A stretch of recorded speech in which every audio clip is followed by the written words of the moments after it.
तो आज इस वीडियो में एक्सरसाइज 7.11 में जो भी फार्मूला यूज होने वाला है उस सभी फार्मूला को लिखवाएंगे और साथ ही एक्सरसाइज 7.11 के क्वेश्चन नंबर पहला को भी हल करेंगे। तो चलिए, यदि आप चैप्टर 7 के कोई भी वीडियो देखना चाहते हैं तो नीचे डिस्क्रिप्शन में प्ले लिस्ट का लिंक दे दी है, आप वहां से जाकर चैप्टर 7 के कोई भी वीडियो देख सकते हैं। तो चलिए आज का क्लास शुरू करते हैं। तो चलिए अब एक्सरसाइज 7.11 में जो फार्मूला यूज होने वाला है उसको लिखते हैं। तो देखिए यहाँ क्या लिखा हुआ है कि some properties of definite integrals, यानी कि डेफिनिट इंटीग्रल्स के कुछ प्रॉपर्टीज है। तो आपका बुक में डेफिनिट इंटीग्रल्स के टोटल 7 प्रॉपर्टी दिया हुआ है। एक हम अपना से लिखवाएंगे 8वां प्रॉपर्टीज जो आपको एक्सरसाइज 7.11 में प्रयोग होने वाला है। तो चलिए बारी बारी से सभी प्रॉपर्टीज को समझते हैं।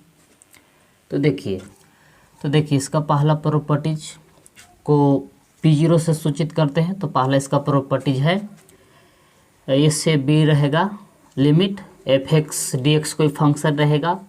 तो इसको आप देखिए वेरिएबल को डायरेक्ट चेंज कर सकते हैं बिना लिमिट चेंज किए। लिमिट वैसी रहेगा ए से B F T D T. तो देख रहे हैं लिमिट ए से बी जैसे था वैसे इसका वेरिएबल आप चेंज कर सकते हैं। पहले से वेरिएबल एक्स के रूप में था, अब वेरिएबल किसके रूप में हो गया, टी के रूप में।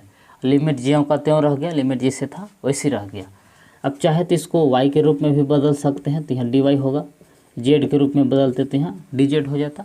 तो देख रहे हैं यानी कि एक्स के रूप में है तो उसको हम टी के रूप में भी बदल सकते हैं, वाई के रूप में भी बदल सकते हैं, जेड के रूप में भी बदल सकते हैं। यानी वेरिएबल डायरेक्ट चेंज कर सकते हैं बिना लिमिट चेंज किए भी। तो चलिए इसको सिद्ध भी कर सकते हैं। तो देखिए एक्स के जगह पर टी मान लेते हैं कि लेट एक्स बराबर मान लिए टी। अब इसको डिफ्रेंशिएशन करेंगे तो डी एक्स का 1 हो जाता है डी टी बटा डी एक्स। तो डी एक्स बराबर तिरछा तिरछी गुना किए तो डी टी। तो अपर लिमिट और लोअर लिमिट भी चेंज कर सकते हैं। तो अपर लिमिट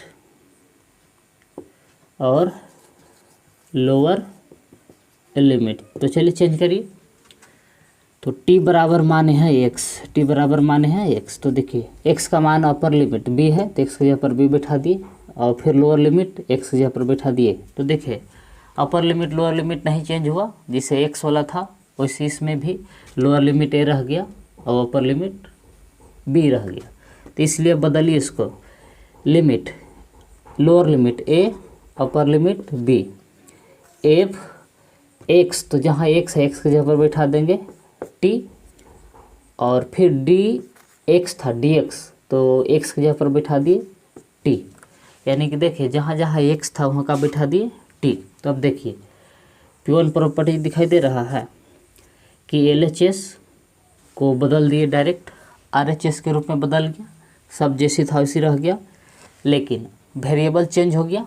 पहले x के फॉर्म में था वेरिएबल, अब वेरिएबल का हो गया t के फॉर्म में। यदि हम t की जगह पर y मानते तो ये y के रूप में चेंज हो जाता, यदि t की जगह पर हम z मानते तो यह z के रूप में चेंज हो जाता।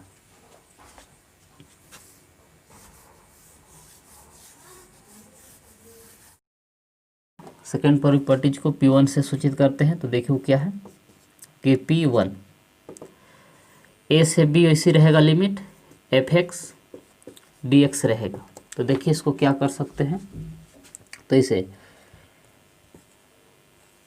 अपर लिमिट और लोअर लिमिट को चेंज कर सकते हैं। तो जैसे a से b था पहले से लिमिट, अब ऐसे कर सकते हैं b से a fx dx। तो देखिए लिमिट हम यहाँ चेंज कर दिए, अपर की जगह पर लोअर, लोअर की जगह पर अपर, लेकिन यहाँ आपको आ जाएगा माइनस चिन्ह।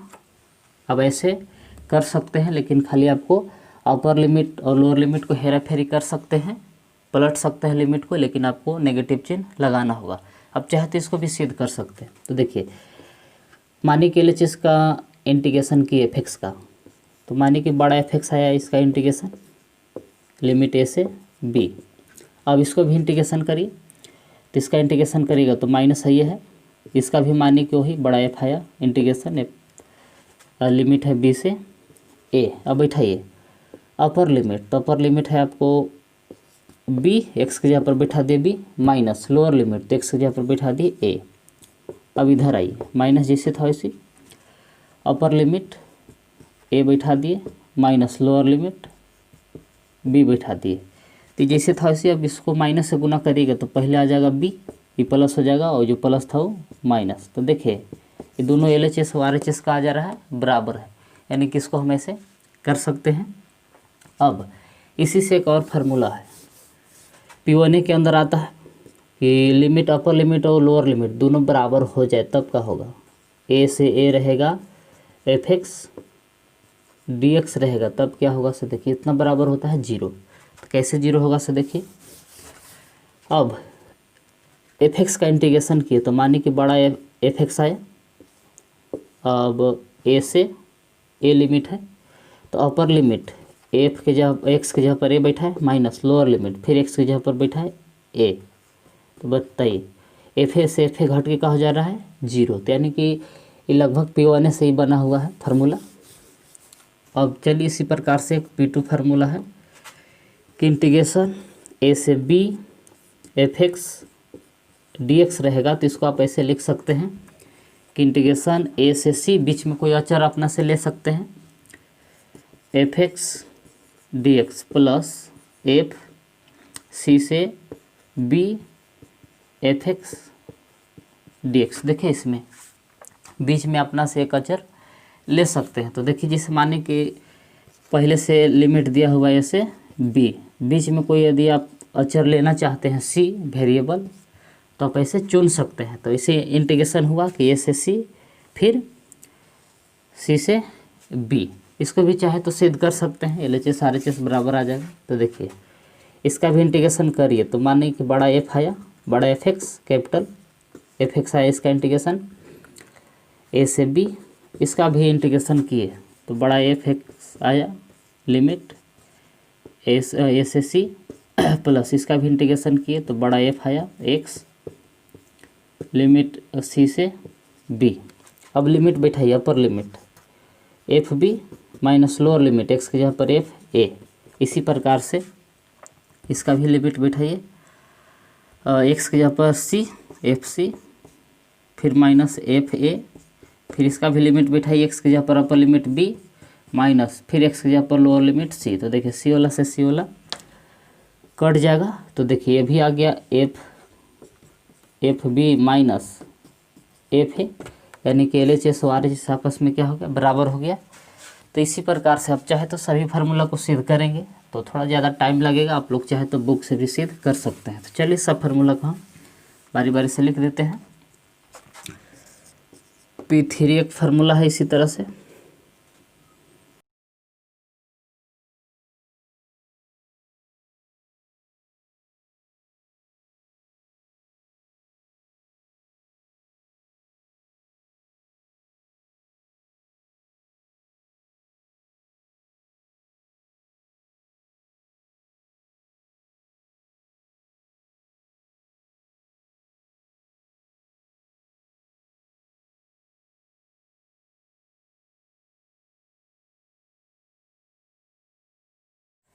तो देखिए डिफिनिट इंटीग्रल्स का सभी प्रॉपर्टीज लिख दिए हैं।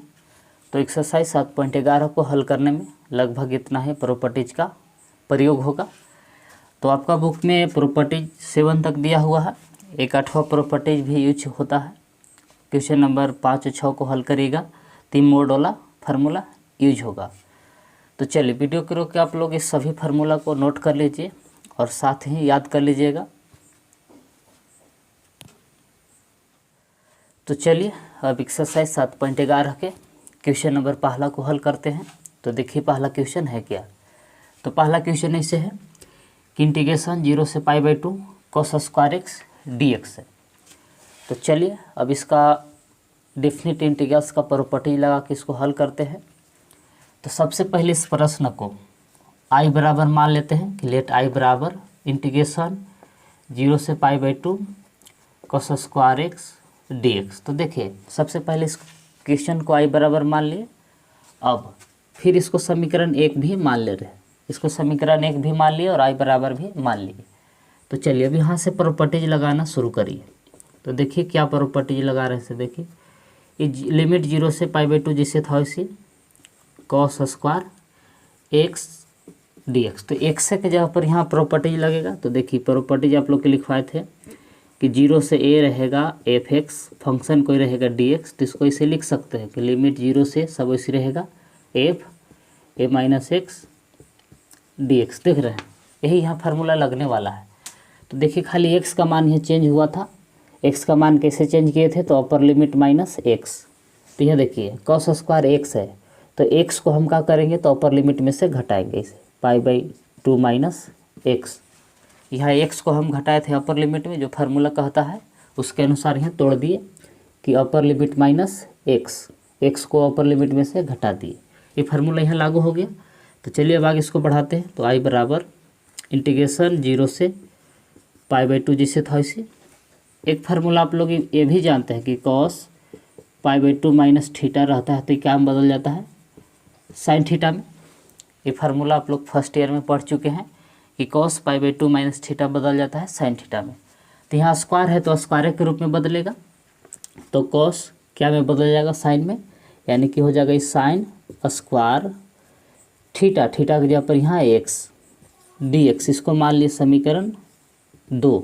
अब देखिए यहाँ से करना क्या है। तो समीकरण 1 2 को जोड़ेंगे, LHS के साथ जुटेगा, RHS के साथ जुटेगा। तो इस बात को इसे लिखेंगे कि adding equation first and second. इसका मतलब हुआ हिंदी कि समीकरण 1 एवं 2 को जोड़ने पर। तो जोड़िए, LHS के साथ जुटेगा। तो समीकरण 1 LHS है I प्लस, अब समीकरण 2 का भी LHS का है I। LHS के साथ जुट गया। अब RHS के साथ जोड़िए। तो इंटीग्रेशन 0 से π/2 cos स्क्वायर x dx है। इस समीकरण 1 का RHS है प्लस, अब समीकरण 2 का RHS देखिए। तो 0 से π/2 लिमिट है, इसका RHS है साइन स्क्वायर x dx। तो देखिए LHS के साथ जोड़ दिए, RHS के साथ जोड़ दिए। तो आई जोड़िएगा तो हो जाएगा 2i। इंटीग्रेशन देखिए दोनों में इंटीग्रेशन चिन्ह है, लिमिट 0 से π/2 है, तो कॉमन कर लेते हैं इंटीग्रेशन चिन्ह। तो 0 से π/2 ये दोनों में कॉमन है, तो कॉमन कर दिए cos square x plus sine square x बचा, और आगे dx भी कॉमन कर दिए। देखिए इंटीग्रेशन चिन्ह कॉमन कर दिए और dx भी कॉमन कर दिए, तो बच क्या गया? तो cos square x plus sine square x बच गया। तो देखिए अब आगे इसका हल कैसे होगा। अब चाहते सूत्र को लिख सकते हैं, इसको हम मिटा दे रहे हैं यहाँ पर। अब देखिए आगे 10th क्लास में आप लोग पढ़ चुके हैं कि cos square theta plus sine square theta बराबर क्या होता है? 1। तो ये फार्मूला आ गया, इस सब की जगह पर क्या लिख देंगे? 1।